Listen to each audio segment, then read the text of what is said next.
Hi guys, alas 12, hapit na sad alauna sa kadlawon guys, gibati na sad kagutom ang akong tidyan. So nangita na sa tagpaagi guys nga makakaon, so mao ni siya nakaka-plug kog pagkaon sa Facebook sa online na ay nagpost og looking for food ba niya sa tagadulho niya na ay mga ni offer ni comment sa ilang mga pictures sa ilang food. So mao to nakaka-plug og pagkaon, so mao ni akong nakitaan dito daghan kay nag-post ko sa commented to, pero ang akong uyunan dito kay kaning tuna pa nga naibgan ako sa picture.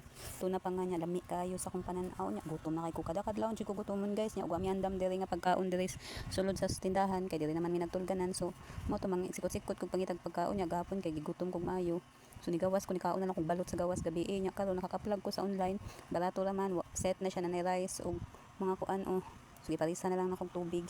129 na siya guys, dako naman iyang tuna pa nga niya, lami siya, lami gid siya niya, sulit kay akong busog, as in busog ko hulot jud nako niya, nagpa-extra rice man ko ani niya, nahulot naman ang usa ka rice, extra rice pud ko dating kaon hab-hab guys, lamoy jud guys kay mamawi man lagi ni atong lawas no, kay kaning gikan ta na sakit niya, daghan kay tagdugo nakuha. So mao ni siya nidaota niya karon lami kay sige kaon, gutom kayo ang paminaw niya, kada kadlaw lagi dudaba ko gutomon niya, nahulot na akong pagkaon diri giandam upan kay ani lagi akong bugoy nga laki si Maxander nga perting kusugam kaon, buyag ni perting ang lingina sa lawas. So kung say pagkaon giandam dap di na niya lunganan to di mahurot. So mao to nahutdan kog pagkaon niya sa tapahan, kada gabi na siya magandam og pan pangkaon niya, nahutdan mao tong nahutdan po kog pagkaon niya perting na akong gutuma kada kadlawon. So mao to nakitaan ko ni sa online niya, 129 naman niya, doon free delivery ra sila madulho to tabada. So natambalan jud taw ng kagutom guys, pati pud na akong inom daghan tubig ay gutom kay ko nga uhaw kayo niya, wow namiyahok na laban akong naong. Sumawi tag maayo kaon ta, hab-hab maayo guys, samtang napatay makaon guys, kaon ta kay naghago ba ta guys para makaon no. Importante malibre tag kaon, okay na. Yahok na kay naong minta mubulot na ko pohon og balik maulian na akong lawas. Inom kog daghang tubig, lami kay lang tuna pa nga guys, di ka mahayan sulit. Promise. Basta guys, sa mga ganahan mangita og kanang pagkaon diha nga kanang gipang gutom og kadlawon, available naman dai sila.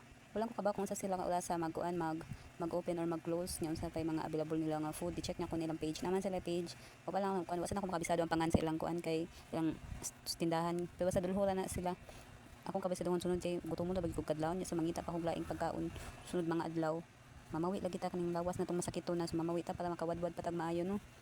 So mo ni siya, natambalan na nila ang akong kagutom sa akong tiyan, as in gutom na gutom jud kaayo ko.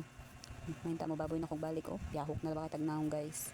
Kamo ug manan mo order lang niya mo, PM lang nako sa ilang kuan, akong gichatan nga mo reply, update naman kay mo reply. Lami ilang kuan napaslay manok didto nga sinugba og kanang pork belly nga grilled. So ayan to nato pohon guys, kamo gutomon magkadlawon, affordable ra kay ilang food. PM lang mo nila or PM na ako kay sendan ta mo sa ilang page. Basta sulit kay guys, lami ug na magmata pa to akong bugoy ron na